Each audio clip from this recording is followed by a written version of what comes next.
আজকে হঠাৎ করে দেবের একটা পোস্ট দেখলাম যে 5টার সময় নাকি আমাদের স্টার মলে আসছে। ও বাবা, আমি তো রেডি টেডি হয়ে দৌড়ে দৌড়ে রীতিমতোভাবে স্টার মলে এসেছি। আসার পর তো দেখি ওরে বাবা, সে কি ঝামেলা, ধাক্কাধাক্কি। লাস্টে এই ধাক্কাধাক্কি থেকে আমি একদম দূরে চলে যাই, কারণ প্রচণ্ড অসুবিধা হচ্ছিল, আমার প্রচণ্ড সাফোকেশন হচ্ছিল।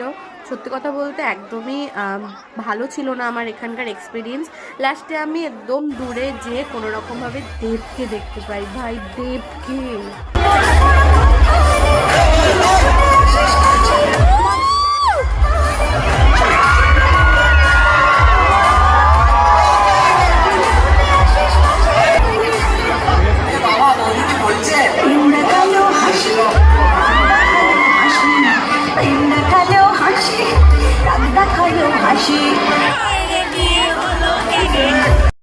দেবকে দেখার পর ওখানে আমি আর বেশিক্ষণ ছিলাম না, কারণ প্রচণ্ড ভিড় ছিল।